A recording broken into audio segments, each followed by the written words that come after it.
कि पीटीआई में क्या हो रहा है। देखिए, जब से इमरान खान साहब जेल में गए हैं, पीटीआई के हिस्से बखरे होने शुरू हो गए। सबसे पहले तो दो बड़े ग्रुप बने, एक अलीम खान और जहांगीर तरीन की क़यादत में, और दूसरा बना परवेज़ खटक की क़यादत में।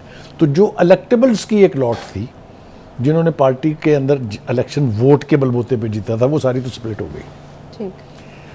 जो लोग बाकी रह गए उनमें से कुछ मफरूर हैं, कुछ के खिलाफ मुकदमात हैं। तो पार्टी वाक़यातन कसम पुरसी से दो चार है। लेकिन अब यानी इलेक्शन कमीशन के फैसले के तहत उनको पार्टी के अंदर इंट्रा पार्टी इलेक्शन करवाने हैं। जो माजी में हुए दो इलेक्शन, उसकी सारी कहानी हम अपने नाज़रीन को सुना चुके हैं। एक जो है वो जस्टिस वजीउद्दीन अहमद रिटायर्ड जो है उनकी क़यादत में हुए थे, और दूसरे तस्नीम नूरानी जो इंटीरियर सेक्रेटरी रहे थे हमारे, उनकी। और वो दोनों को खान साहब ने यकजुम्बश कलम उड़ा दिया था कि आप घर जाएं दोनों, यानी उनके नताइज को एक्सेप्ट नहीं किया था।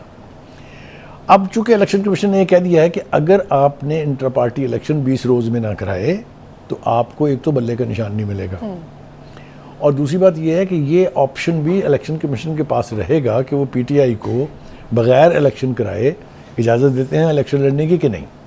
ठीक हो गया। लिहाजा फैसला तो अब करना है कि किसी न किसी ने, चाहे वक्ती तौर पर है चाहे मुख्तर अरसे के लिए, चेयरमैन बनना है। ठीक है।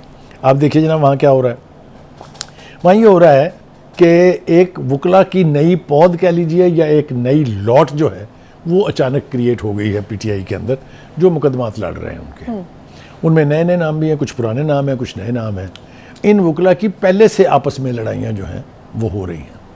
अब हमें बताया जा रहा है जी, एक साहब निकलते हैं अंदर से, वो कहते हैं कि जनाब कोई इलेक्शन नहीं होगा, वो महात्मा जो है वो चेयरमैन रहेंगे।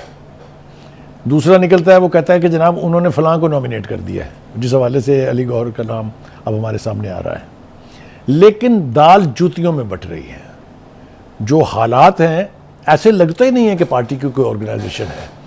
जो फैमिली के लोग हैं, चाहे वो बुशरा बीबी हैं, चाहे वो उनकी बहनें हैं महात्मा की, वो एक अलग राह अलाप रही हैं। वकला, जैसे मैंने कहा कि वकला की लॉट भी आपस में तकसीम शुदा है। सियासतदानों का हाल ये है कि भाई कुछ लोग तो आपके पास मौजूद हैं ना, आप उनमें से किसी एक को खड़ा कर देते, लेकिन खान साहब अपनी मर्जी के अलावा किसी बंदे पर एतबार करने के लिए तैयार नहीं। यानी बुखारी साहब, आप ये कह रहे हैं कि जो बची खुची इस वक्त पीटीआई है, उसके भी धड़े हो चुके हैं, और वो दो ग्रुप हैं, एक वकीलों का ग्रुप है, एक सियासतदानों का और ग्रुप है। वकीलों के ग्रुप में भी कई ग्रुप है। मैं आपको एक और मिसाल दे दूं उसकी। खोसा साहब जो है वो अपनी दरफुंतरियाँ छोड़ रहे हैं। वो कहते हैं कि जी मुझे तो महात्मा ने कहा है ये कि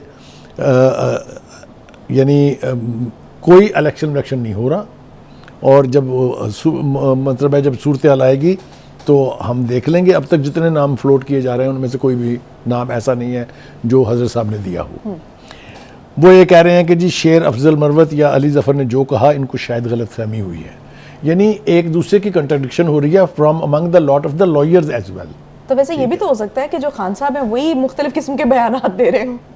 देखिए, बात यह है कि खान साहब को भी मेरे ख्याल से सूरत हाल की समझ नहीं आ रही। एक तो ये कि उन्होंने ये एंटिसिपेट नहीं किया था कि इस तरीके से इलेक्शन कमीशन जो है यकजुम्बश कलम, वो पार्टी इंतखाबात जो हुए थे उनके इंटर पार्टी, उनको रिजेक्ट कर देगा और नए इलेक्शन के लिए कहेगा। तो सूरत हाल नहीं थी उनके लिए, मेरे ख्याल से समझ नहीं आ रही how to react to it. दूसरा बात ट्रस्ट की है। देखिए ना, किसी सियासतदान पे ट्रस्ट नहीं कर सकते। मैं मिसालें दे देता हूँ ना आपको। देखिए, उन्होंने को चेयरपर्सन बनाया शाह महमूद कुरैशी साहब। पार्टी में उनकी कोई पजीराई नहीं थी, उनके कहने पर कोई एक मीटिंग नहीं हुई जिसकी सदारत उन्होंने की हो। उसके बाद उन्होंने कहा एक और तजर्बा करते हैं, परवेज़ इलाही साहब को ले आते हैं, वो भी पार्टी के सदर बने, उनकी भी पजीराई कोई नहीं थी, उनके कहने पर भी कोई मीटिंग नहीं होके दी। तो it's a question of trust also. तो ये पार्टी जिन मफरूज़ी हालात में बनी थी, जिसमें पनपी थी, उसका नेट रिज़ल्ट ये है कि पार्टी की ऐसे लगता है कि कोई बेस नहीं है।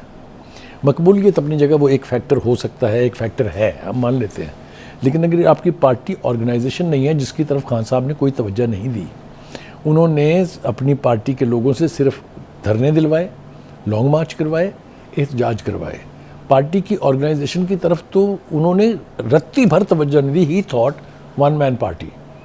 ये रवैया जो है किस तरफ रिफ्लेक्ट करता है वो मैं नाम लेना नहीं चाहता हूँ। जिन मुल्कों में भी वन मैन पार्टी रही है हमारे मुल्क में भी रही हैं। इट्स अ क्लियर डिक्टेटरशिप ना। करेक्ट, ये उसकी एक फॉर्म है। तो सूरत हाल ये है कि मैं समझता हूँ कि इस वक्त खान साहब, उनकी पार्टी की लीडरशिप सब कन्फ्यूजन का शिकार है। किसी को कुछ समझ नहीं आ रही और वक्त तेजी से गुजरता जा रहा है। लेकिन बुखारी साहब, ये जो डिक्टेटरशिप है ये हमारी दूसरी पार्टीज में भी है किसी हद तक। देखिए, एक तो आप पर्सनैलिटी कल्ट की बात कर रही हैं ना, वो तो ठीक है, लेकिन सबके पास एक पॉस्चरिंग है। मतलब सेंट्रल एग्जीक्यूटिव कमेटी जो है वो मौजूद है पीपल्स पार्टी के फैसले करने के लिए, इसी तरह नून लीग के फैसले करने के लिए।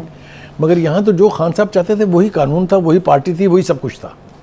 इसीलिए चूंकि पार्टी की ऑर्गेनाइजेशन लैक करती है, इसलिए पार्टी मुश्किल हालात में पार्टी लग ही नहीं रही है। सस्टेन करना भी मुश्किल हो हाँ, रहा है। सस्टेन करना बहुत मुश्किल। जितने प्रेशर्स हैं, जिस किस्म के प्रेशर आगे आने वाले हैं, इलेक्शन में क्या होगा अगर खान साहब जेल से बाहर नहीं आते हैं?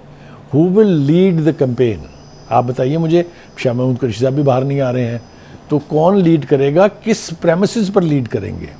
मकबूलियत का फैक्टर तो है ही नहीं, वो तो जेल लेकिन में है। खान साहब तो कहते हैं कि उनकी जगह पे अगर कोई वो खंबे को भी नॉमिनेट कर देंगे तो वो इलेक्शन जीत जाएगा। ये बुखार पहले भी बहुत सारे सियासतदानों को चढ़ा था, लेकिन साबित कभी नहीं हुआ। ये जो है ना, पर्सनैलिटी कल्ट की पार्टियों में यही नुकसान होता है। अच्छा, तो बुखारी साहब अभी अकबर इस बाबर भी तो खड़े हो गए हैं। वो कह रहे हैं कि भोंडे अंदाज में पार्टी इलेक्शन कबूल नहीं है, जल्द ही नए लाए हैं अमल के साथ में। पहली बात तो यह है कि वो चूंकि फाउंडिंग मेंबर्स हैं पार्टी के, इसलिए उन्होंने कहा कि ये मौका है इस वक्त। हर आदमी जो है वो पार्टी ये की तो मुनहरिफ हो गए थे ना लगामें पार्टी खींच रहे हैं। मुनहरिफ भी हो गए थे, इनको निकाल दिया गया था क्योंकि इन्होंने फॉरेन फंडिंग वाला केस कर दिया था उसके ऊपर, जब इनको पार्टी से निकाला गया, उसके तहत निकाला गया था। वो एक लंबी कहानी है, बाद में किसी वक्त सही। लेकिन उनका ये क्लेम कि मैं फाउंडिंग मेंबर्स में से हूँ, मेरी भी पार्टी उतनी है जितनी किसी की भी है, लिहाजा उन्होंने कहा कि जनाब मैं भी आ रहा हूँ, तगड़े हो जाए। तो ये एक और उसमें, यानी जिस पार्टी का हाल हमने अभी बयान किया है, ये उसमें एक और दरफुंतनी है कि एक पांचवा फैक्टर जो है वो भी शामिल होने जा रहा है। पार्टी की लीडरशिप जो है वो बाहर आके पार्टी की पॉलिटिकल कैंपेन को, इलेक्शन कैंपेन को लीड कर सकेगी कि नहीं कर सकेगी, बज़ाहिर इसका कोई इम्कान दिखाई नहीं देता है। इसलिए कि हर मुकदमा जो है वो अपने मंतकी इंजाम तक अभी नहीं पहुंचा है, और जो फैसले एंटिसिपेट किए जा रहे हैं अगर वही होते हैं तो ये लीडरशिप बाहर आके अपनी पार्टी को लीड नहीं कर पाएगी। अब देखना ये है कि इस पार्टी की फेट क्या बनती है और किस तरह की ये ऊँट किस करवट बैठता है।